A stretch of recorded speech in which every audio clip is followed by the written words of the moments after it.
안녕하세요. 헤르만의 서재 정우입니다. 현대인들에게 설득은 필수입니다. 왜 그럴까요? 그것은 바로 물리적인 힘이 통하지 않고 사회계급도 사라졌기 때문입니다. 심지어 개인주의가 보다 강화된 지금은 타인을 설득하는 기술이야말로 최고의 경쟁력이라고 할 수 있죠. 설득을 잘한다는 것은 상대방이 내 말에 공감한다는 거고, 그게 곧 영업 성공으로 이어지는 거죠. 여기 설득하는 말하기에 가장 중요한 요소 5가지가 있습니다. 이 5가지 요소가 뭔지 알아보고 나의 대화법을 완성시키면 최고의 스토리텔러가 될 수 있습니다. 자, 이 책을 한마디로 요약을 하자면 스토리텔링 방식의 대화법은 상대를 설득하는데 매우 효과적이다. 끝!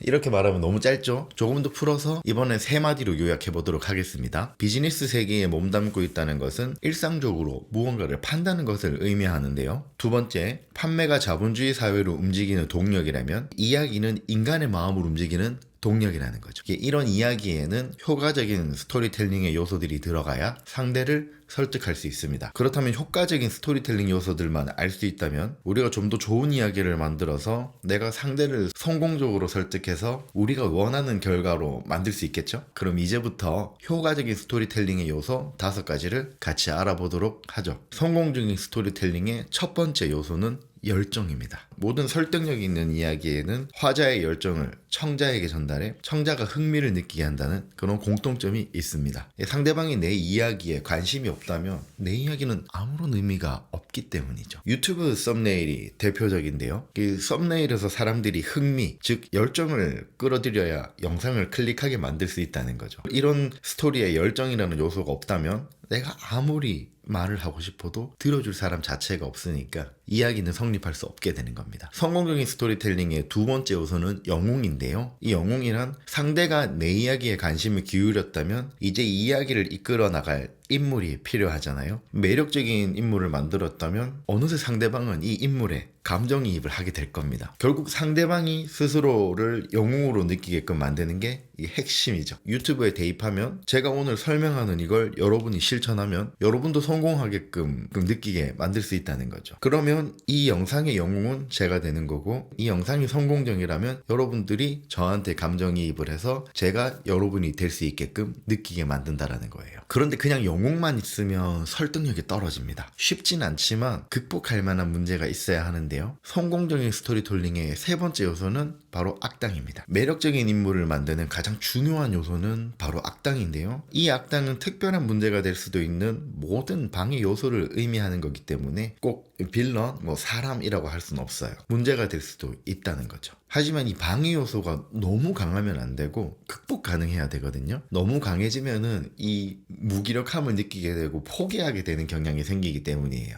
악당 자체도 매력적이고 되게 강대하지만 영웅 입장에서 충분히 극복할 만한 난간이어야 된다는 거, 그걸 조심하셔야 될 것 같습니다. 성공적인 스토리텔링의 네 번째 요소는 깨달음이에요. 주인공이 악당을 물리치려면 깨달음이 필요하다는 거죠. 즉 승리하는 법을 손에 집어넣는 거죠. 바꿔 말하면 성장이라는 거죠. 아이들뿐만 아니라 성인들도 이제 원피스, 블리치, 나루토 같은 애니메이션을 굉장히 좋아하는데요. 이제 그 이유가 주인공이 성장하는 장면을 극적으로 잘 연출했기 때문에 저희가 그런 걸 느낄 수가 있는데요. 그 주인공이 성장할 때마다 매번 따라오는 게 바로 깨달음이라는 거죠. 이렇게 깨달아서 각성하게 되면 어떻게 되죠? 변화하게 됩니다. 따라서 성공적인 스토리텔링의 5번째 요소는 변화입니다. 결국 주인공은 깨달음을 통해 변화하게 되고 악당을 물리치게 되는 거죠. 그럼 이야기가 해피엔딩으로 끝나게 되잖아요. 우리 삶을 새드엔딩으로 끝내고 싶어하는 사람은 아무도 없을 겁니다. 따라서 이렇게 성공적인 스토리텔링이 전달되었다면 상대방은 여러분들에게 확실히 설득하겠다고 볼 수 있어요. 무엇보다 설득의 대상은 다양한데요. 심지어 게으르고 의지박약한 우리 자신도 셀프 설득의 대상이 될 수 있습니다. 가령 오늘 하루 1시간의 책 읽게 만들기 위해 스스로를 설득한다고 해보죠. 쉽지 않을 건데요. 제가 오늘 알려드렸던 이 5가지 요소를 대입시켜서 여러분 오늘 1시간 책 읽게 만들어 보면 어떨까요? 작가에 대해서, 저자에 대해서 좀 이야기해 보려고 하는데요. 성공하고 나서 책을 쓰는 사람보다 성공한 척 책을 써서 그 덕분에 성공한 사람들이 꽤 많은데요. 이제 이런 방식을 들키게 되면 우리는 이런 저자들을 사기꾼처럼 좀 바라보는 경향이 있어요. 그런데 저는 좀 다르게 생각하거든요. 이 사람이 성공을 했던 안 했던 그가 들려주는 이야기가 그럴 법하다면 담아두는 편이 좋다고 생각하게 됐어요. 어차피 세상엔 정답이 없기 때문에 지금은 사기꾼처럼 여겨지는 저자의 주장에 1g이라도 건질 게 있다면 이렇게 주머니에 보관하시면 좋을 것 같아요. 이 책의 저자가 어디서 뭐라고 있는지 구글링을 해도 잘 안 나오더라고요. 그래서 이제 중간에 손 놓고 말았던 핑계이긴 한데, 어쨌든 저는 이런 태도가 되게 중요하다고 생각합니다. 세이노의 가르침의 저자 세이노는 부자 아빠 가난한 아빠의 저자 로버트 기요사키를 매우 비판하고 있는데요. 세이노의 말로는 기요사키가 부자여서 책을 잘 팔린 게 아니고 책이 잘 팔려서 부자가 됐고 현재의 부의 반열에 이뤘다라고 비판하는 거거든요. 일종의 사기라는 거죠. 저도 이런 의심을 가지고 있었기 때문에 이런 성공에 관한 책을 덩달아서 좀 의심 많이 했고, 따라서 자기계발서를 되게 멀리 하는 편이었어요. 자기계발서는 다 사기꾼이 쓴 것 같고 다 그 말이 그 말 같더라고요. 그런데 지금 저의 이런 생각, 태도를 가지고 보니까 좀 생각이 달라지더라고요. 자기계발서도 많이 읽으면 책을 알아보는 안목이 많이 성장하거든요. 웨이트 트레이닝과도 크게 다르지 않더라고요. 하면 할수록 나의 잘못, 그런 안 좋은 것들이 더 잘 보인다는 거죠. 따라서 최근에 저는 자기계발서의 저자가 누구인지는 이제 크게 신경 쓰지도 않고요. 놓쳐도 되는 내용은 적당히 놓치고, 신박한 솔루션이 있다면 그거 하나를 반드시 찾아내서 실제로 테스트하는 쪽으로 변화했다고 볼 수 있어요. 이런 방법이 맞다 틀리다를 논하기는 힘들 건데요. 여러분이 자기계발서에 대한 태도를 지금보다 조금 더 수용적인 태도로 바꾸는 데에는 크게 도움이 될 거예요. 자, 문장과 사유 시간입니다. 책을 전체적으로 다 요약하는 것도 좋지만 그 책에서 필요한 요소들을 몇 가지 끄집어내고 그 중에서 나한테 실제로 대입해 볼 수 있는 것을 찾아내는 게 더 중요하다고 생각하거든요. 저는 그 작업을 위해서 보통 가장 강렬한 문장을 5개 정도를 선별하고 있어요. 그 5줄 같은 경우에는 형광펜을 긋고요. 그걸 바탕으로 충분히 하루 정도 이렇게 사유를 해보는 거죠. 이런 문장을 바탕으로 깊이 사유하는 게 스스로의 가능성의 크기를 키우는데 아주 효과적이더라고요. 저는 여러분들한테 5가지를 해드릴 거지만 여러분들은 이 중에서 딱 한 가지만 캐치하셔도 충분합니다. 부디 이 5개의 문장 중에 여러분들 가슴에 깊이 박히는 문장이 있었으면 좋겠습니다.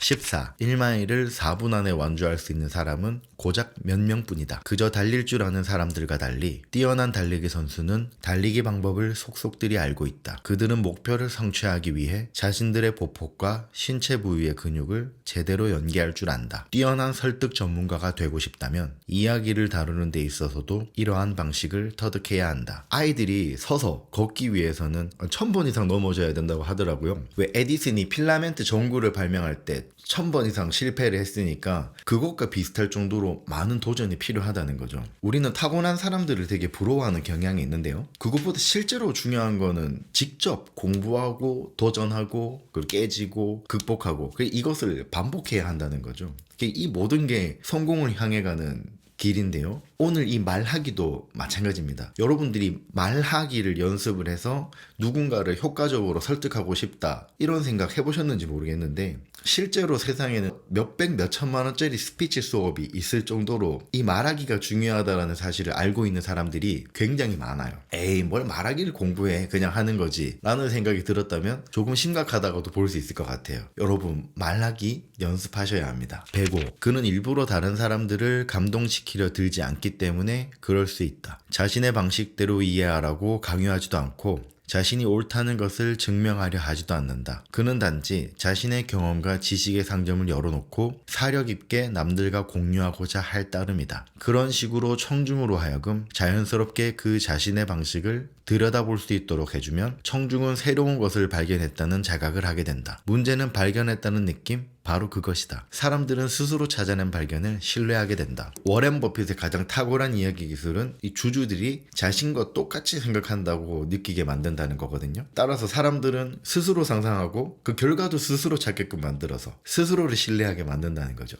우리는 이 상대를 설득한다는 이런 액션 이런 걸 좋아하거든요. 멋있잖아요. 내비게이션. 하지만 설득의 본질은 상대를 변화시키는 것이라는 거를 잊으면 안 될 거예요. 이 오하마의 현자처럼 말하는 건 쉽지 않겠지만 이제 그의 어법을 깊이 있게 공부할 가치는 분명히 있을 거예요. 유일하면서도 확실한 해결책은 처음부터 당신의 이야기를 기억에 남을 만한 것으로 만드는 것이다. 뛰어난 이야기를 만드는 능력에 당신의 성공이 달렸다. 사실 반복은 기억력을 강화시키는 한 가지 기술이므로 우리는 이 기술을 기꺼이 감수하고자 한다. 일상에서 우리가 설득에 실패하는 이유가 뭘까요? 그것은 문제가 갑자기 발생했고 따라서 무엇을 왜 설득해야 하는지 구체적인 목표가 없기 때문일 거예요. 따라서 효과적인 스토리도 마련하지 못했을 거고요. 기지를 발휘한다고 해도 쉽지 않을 겁니다. 왜냐하면 말하는 상대도 문제를 정확하게 파악하지 못했기 때문이죠. 그러니 어떤 걸 반복해서 강조할지도 알 수 없게 됩니다. 이런 일상에서는 스토리텔링이 쉽지도 않지만 크게 필요하지 않을지도 모릅니다. 상대방이 우리에게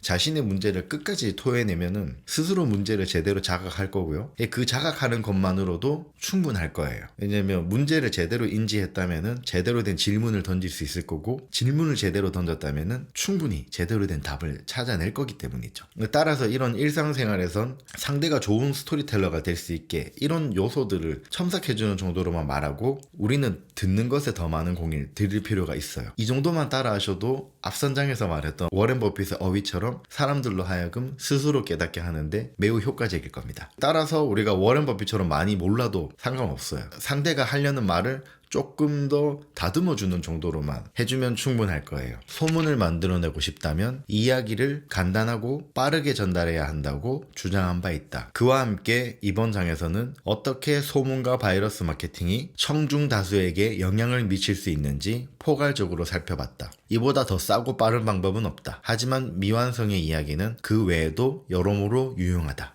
제가 지금까지 글 쓸 때 제일 큰 문제가 뭐였냐면, 이제 하고자 하는 모든 이야기를 하려고 했고 또 그 모든 이야기들을 마무리하려고 했다는 거거든요. 지금 와서 보니까 그건 불가능하기도 하고 또 불필요하다라는 걸 알게 되었어요. 유튜브 이용자의 열정을 불러일으킬 단순하지만 자극적인 썸네일, 그리고 여지를 남기는 본문 영상이 오히려 시청자의 상상력을 자극시킬 수도 있더라고요. 따라서 짧고 강한 이미지의 썸네일과 여지를 적당히 남기는 영상이 오히려 시청자를 끌어들이는데 보다 효과적일 수도 있다는 생각을 하게 되었습니다. 일단 사람들이 자신의 이야기를 시작하면 그들은 자연스럽게 공동의 문화를 만들어낸다. 이때까지 이야기한 이렇게 성공적인 스토리텔링이 되었다면 우리 사람들이 스스로 문화를 만들기 시작할 거예요. 대표적인 게 바로 댓글이죠. 제가 이번 영상에 이 기술들을 꽤 많이 담았거든요. 만일 그게 성공적이었다면 이 영상을 시청하신 분들이 다음 영상에 대한 기대로 구독을 누르게 될 것이고요. 이 영상을 퍼뜨린 선구자가 되기 위해 먼저 댓글을 선점하려고 할 수도 있을 거예요. 그리고 댓글도 그냥 감사합니다, 너무 좋네요 이렇게 대충 다는 게 아니고 보다 좋아요를 많이 얻을 수 있는 그런 댓글을 만들려고 하실 수도 있을 거예요.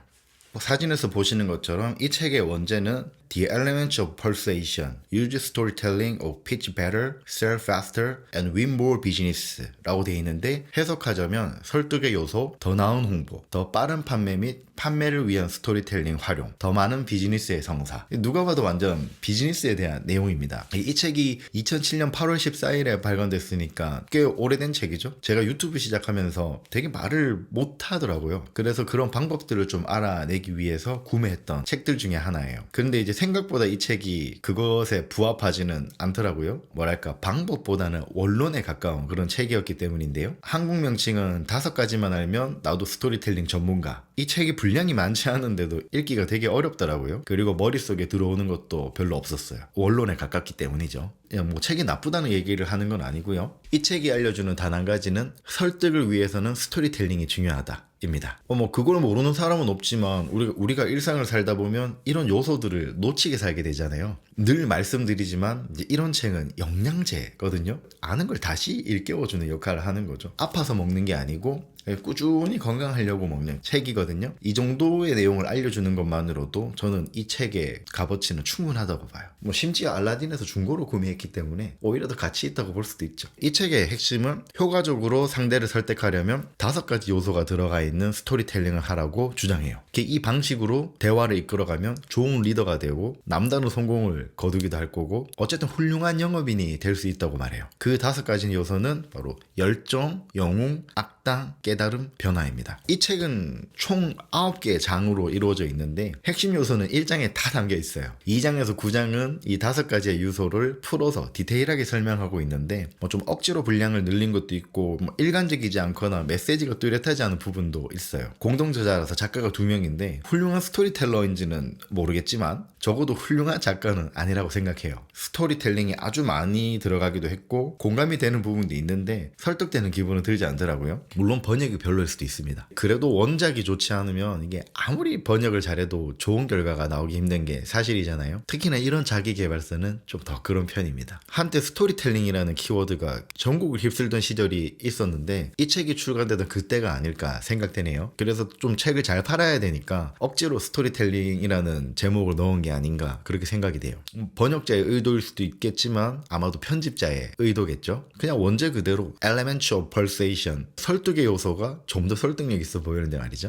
중요한 건 설득은 협상이라는 거예요. 이제 엄마 따라서 마트에 갔는데 엄마로부터 좀 과자를, 내가 먹고 싶은 과자를 얻어내는 거, 손님들한테 음식을 판매하는 거, 기업의 광고, 유튜브 썸네일 등등 이제 세상 모든 것이 사실은 홍보, 영업, 마케팅이잖아요. 설득을 잘하는 것은 좋은 협상가가 된다는 거고, 좋은 협상가는 모든 리더들이 가지고 있는 자질이라는 거죠. 즉 성공을 위한 필수적인 기술이라고 볼 수 있어요. 사람은 전략이 없으면 내키는 대로 하거든요. 그리고 아쉽게도 대부분의 사람들은 보통 비슷한 생각을 가지고 있습니다. 따라서 내키는 대로 하면 좋은 결과를 보기는커녕 자칫 잘못한 결과를 초래할 수 있습니다. 대표적인 게 주식인데요. 우리의 본능대로 자연스럽게 주식을 하게 되면 주가가 오르면 그 주식이 사고 싶어지고 주가가 내리면 팔고 싶은 유혹에 사로잡히게 될 거예요. 그리고 보통 실제로 그대로 행동에 옮기게 됩니다. 성공적인 투자를 하려면 본능과 반대로 가야 하거든요. 모두가 주식을 팔 때, 즉 공포가 사로잡혀 있을 때는 저렴하게 주식을 살 수 있는 기회고요. 반대로 남들이 사고 싶을 때, 그때 주가가 오르기 때문에 사실 그때 팔아야 수익을 남길 수 있는 거예요.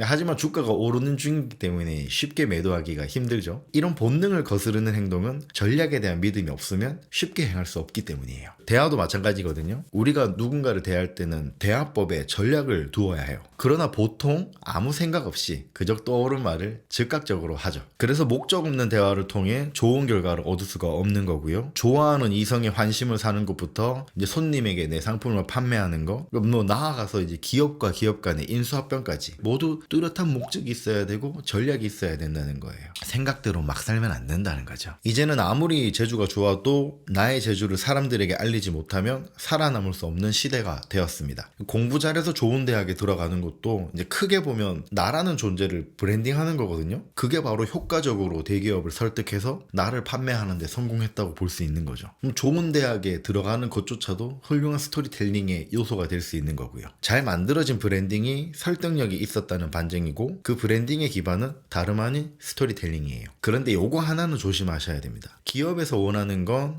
우리의 노동력이기 때문에 그 효용성이 떨어지면 바로 구매를 멈추게 될 거예요. 아니면 구매를 고민하게 되거나, 바꿔 말하면 취직도 기업 입장에서는 단지 구독 서비스일 뿐이라는 거죠. 따라서 여러분이 누군가에게 평생 구독을 제공하고 싶다면 남다른 경쟁력 혹은 매력을 지니고 있어야 할 거예요. 물건을 파는 것도 마찬가지입니다. 우리가 물건을 판매한다는 것은 결국 구매자를 설득하는 거잖아요. 오프라인에서 대면 영업을 할 수도 있지만 이제는 대부분 온라인 판매에서 이루어지는 게 현실이잖아요. 여러분들도 네이버 쇼핑, 쿠팡, 무신사 이용하거나 해보셨을 거예요. 우리가 물건을 구매할 때 썸네일, 이미지, 디자인 이런 거 많이 보는데 무엇보다 브랜드도 한몫하잖아요. 그 이유가 뭘까요? 브랜드에서는 뿌리 깊은 신뢰가 느껴지기 때문이거든요. 그렇다면 그 신뢰는 어디서 오는 걸까요? 맞아요. 바로 스토리텔링입니다. 우리는 그 브랜드의 스토리, 그리고 스토리에 걸맞는 제품력이 있기 때문에 브랜드의 제품을 신뢰하는 거거든요. 가성비를 따지는 현대인조차 좋은 브랜드는 가격이 높아도 선호하는 경향이 있습니다. 대표적인 게 명품이고요. 명품의 판매력은 스토리텔링에서 나옵니다. 결국 이런 스토리텔링이라는 대화법은 직접 대화뿐 아니라 유튜브, 이런 나아가서 블로그 글 쓰는 것도 스토리텔링을 적용하면 보다 유의미한 효과를 얻으실 수 있을 거예요. 자본주의 시대를 살고 있는 우리에게 설득의 기술은 삶의 필수적입니다. 협상을 거부할 수 있는 것도 내가 강자일 때나 가능한 거지, 내가 약자이면서도 협상을 거부한다는 것은 고립을 선택하는 것과 같습니다. 우리가 협상의 피로를 느끼는 건 너무 당연한 거거든요. 하지만 그 피로가 우리를 살아있게 또 살아가게 만드는 아주 중요한 요소라는 걸 잊으시면 안 돼요. 절대 피하시면 안 됩니다. 협상이 좋은 결과로 나타났을 때 느껴지는 도파민, 이 행복감이 상상 초월인 거거든요. 피할 수 없으면 즐겨야 합니다. 오늘도 많은 사람과의 협상으로 힘들어하는, 그리고 협상 자리 자체를 피하는 여러분들을 위해 이 영상을 바칩니다. 여러분 꼭 승리하시고요. 오늘도 함께 해주셔서 감사합니다. 저는 헤르만의 서재 정우였습니다.